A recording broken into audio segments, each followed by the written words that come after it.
Well, the LIV Golf rumors continue to swirl about every which way we turn. Could Rickie Fowler be headed to LIV? All right, rumor mill has it, and maybe it's beyond rumor mill, but it's been suggested that he's been offered $85 million, or that he may have accepted $85 million for a 4-year deal with LIV. Is it true? I guess we'll find out, right? Ultimately, I always thought he should go to LIV. I've said that numerous times, but I never thought he would. I wouldn't say I never thought he would. I didn't think he would, based on his relationships with guys like Justin Thomas and Jordan Spieth and other people on the PGA Tour. And after his near win a couple weeks ago in Japan, I figured, well, okay, maybe he's going to stay on the PGA Tour. However, I think, and my thought is this, that I'm sure he was offered a deal by LIV to go to LIV, right? Why wouldn't you offer Rickie Fowler an awesome deal? My thought now is that he was offered that deal, but it wasn't enough money. He wanted more. And they're like, you really haven't been relevant for a while. You kind of lost your game. We'll give you X amount of dollars. That's my guess. And then he's like, no. So he's sticking it out on LIV or on the PGA Tour. And then after the Zozo, where he almost wins, his value goes up, right?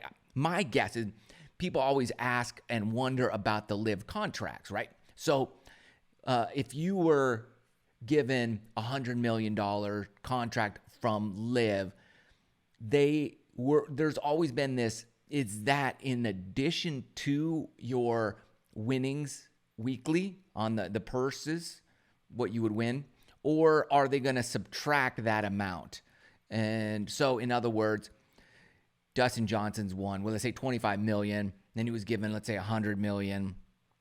So now he has $75 million left to earn before he can earn additional money, right? That's what people think. We don't know exactly. Those contracts haven't necessarily been out there for us to really look at. However, there's been some leaks and things like that. But what people have always done is said like, oh, if your $200 million contract is guaranteed money, you don't win any money on the weekly purses until you surpass that $200 million. Well, that might be one person's contract, but not all contracts are created equal.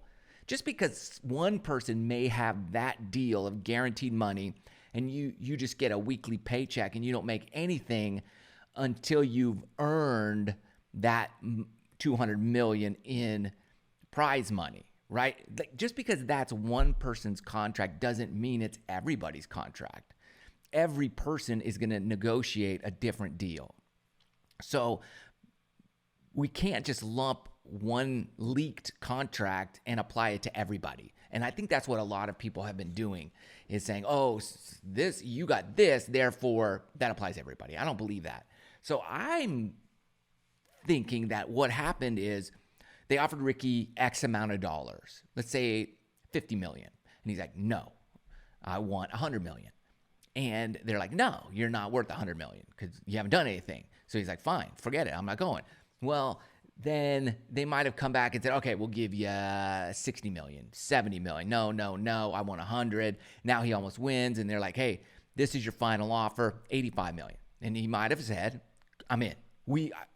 That's my guess, is that may have happened. And other things could be woven into that $85 million or into that contract as well. Maybe he can also earn prize money each week, or maybe he doesn't win individual prize money. Maybe he only wins team prize money.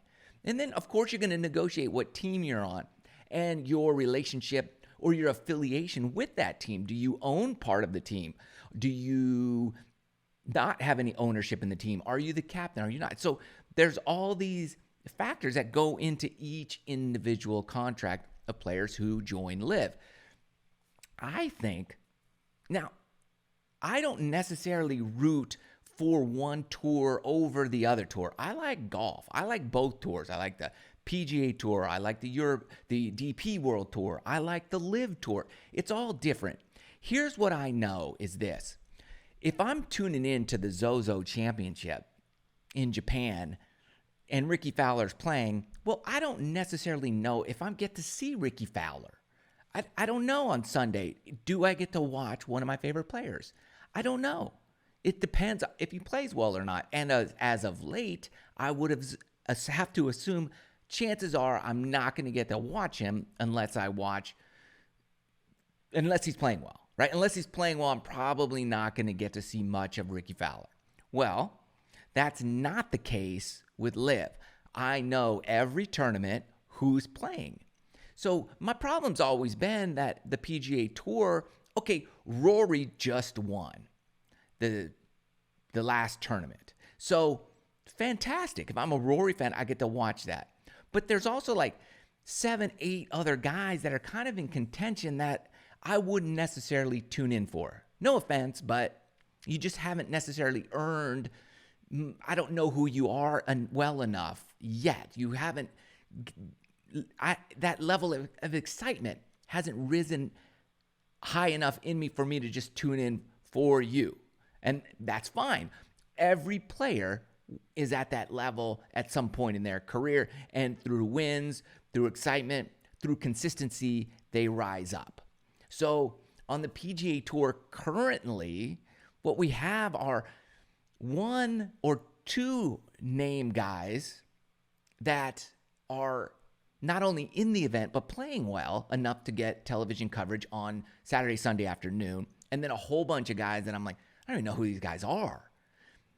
Versus the LIV Tour, where I know who pretty much everybody is, except 7 or 8 guys, but I get to see them every single event.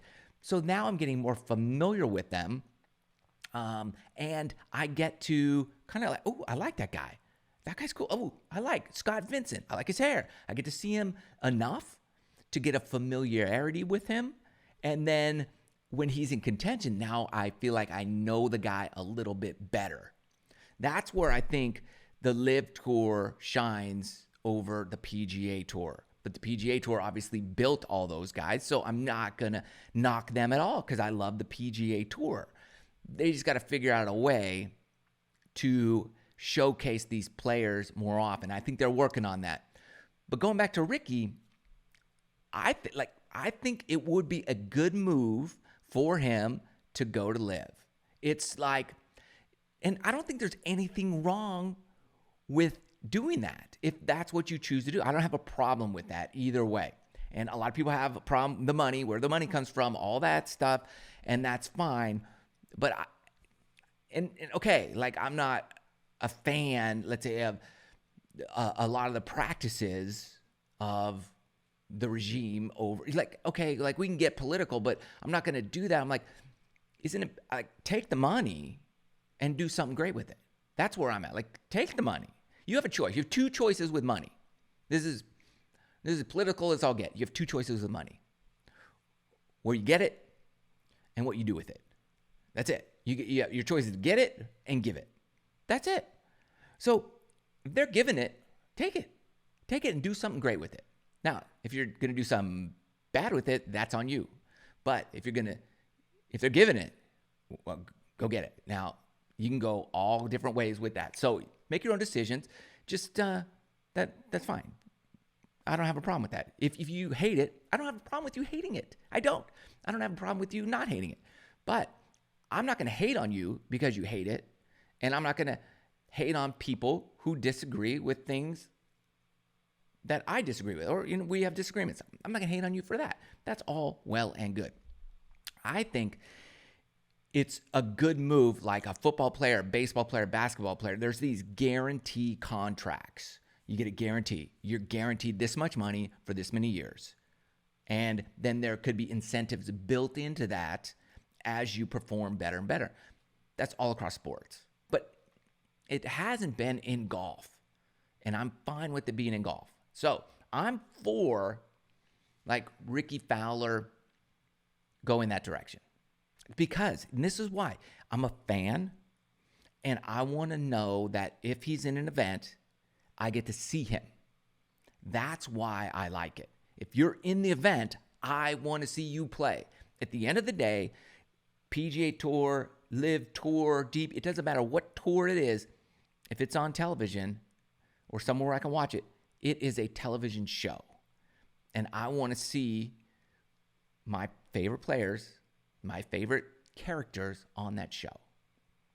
And so if he goes, then I know I'm guaranteed to watch an exciting, engaging, great player play the game that I love. So rumor mill is there could be $85 million in his checking account, and he will be on the LIV Tour next year. We will see.